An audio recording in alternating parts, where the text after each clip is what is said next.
Hey everyone, it's Jeremy with Quiet Mind Yoga again, and we're going to do a short yin practice. It's really just pigeon pose, so you'll need a bolster or something like that. Optional, really, you don't have to have it, but it might be nice. So we're just going to come into the right side, right knee forward, left leg straight back. So there's a few ways you can set this up. You can just come right into it right now if you know the pose. If you want to intensify this, you can bring your left hand to the arch of the right foot. Pin it down and then scoot everything else back to deepen this. And then walk your elbows down to the bolster or to the mat. And you might just stay there like that, left toes pointing back. It's yin practice, so we don't need to be super active and make a lot of effort about it. But if you want to, there's ways you can engage by pressing the right shin down, slightly drawing the right hip back, left hip forward. I'll set a timer here, so we'll have about 5 minutes on each side. If at any time you want to come out of the pose, feel free. And you can use this bolster here like a pillow under the chest if you want, or any way that feels good. You can get rid of the bolster altogether if you want.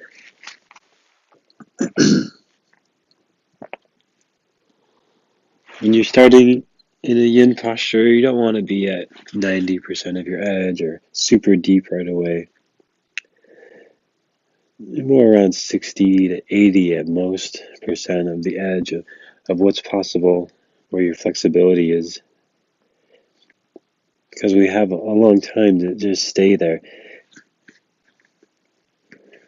In the more yang practices like hatha or vinyasa, we might focus on those ways to engage and activate more.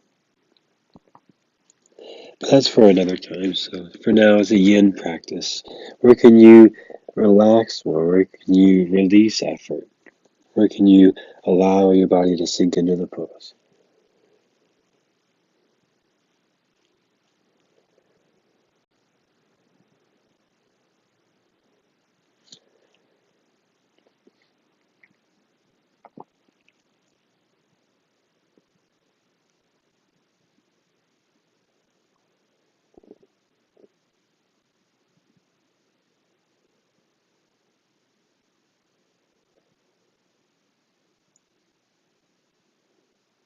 If this was restorative yoga, we would be even less engaged, maybe like 20% engaged and stretching the right outer hip up to like maybe 50%. But this is yin, so we're a little active. Like there's some stretch going on, there's some engagement happening, but not the most ever. And it's held for a long time, so we have a while here just noticing what comes up for you. If there's anywhere that's adding resistance in your body, maybe just scanning down the back, down the arms,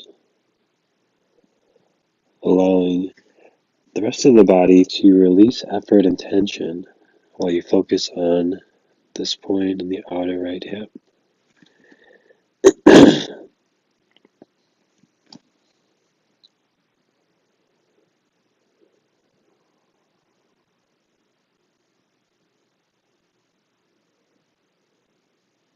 You just have a open, diffused awareness, or you can focus on the breath, or you can keep attention on the sensation in the outer right hip.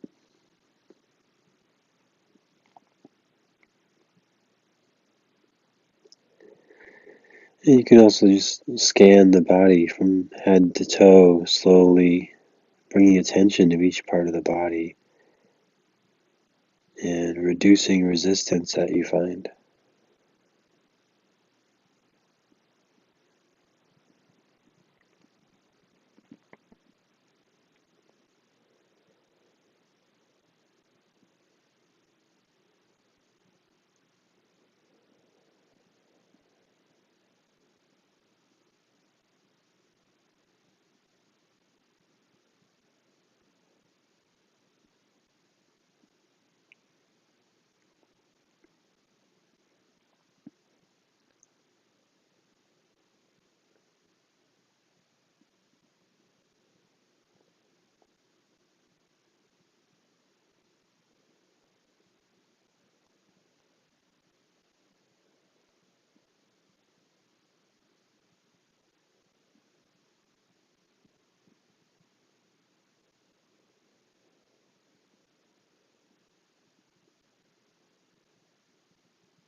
And we'll slowly start to transition from here.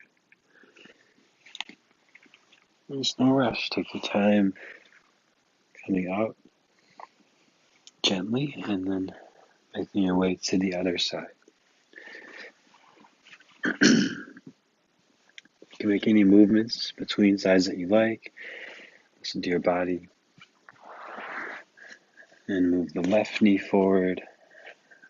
Right toes point back to pigeon.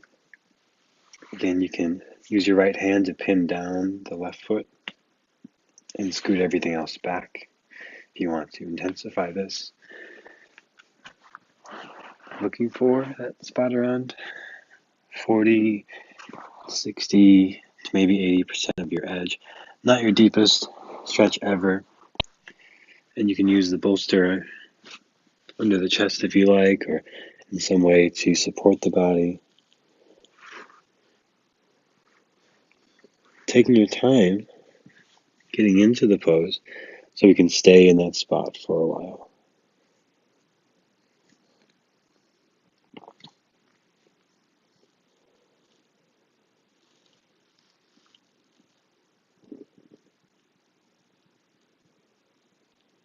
Notice the breath. Notice if there's anywhere in the body holding tension that doesn't need to right now.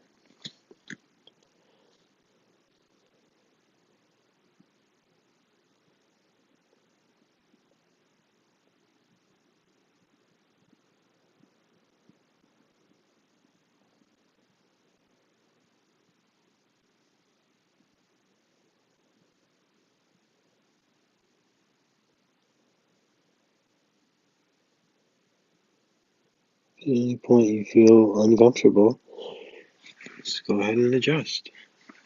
I feel a little discomfort in my knees, so I'm going to decrease the intensity and the pressure there. So if you feel any discomfort, go ahead and adjust.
We'll start to slowly transition.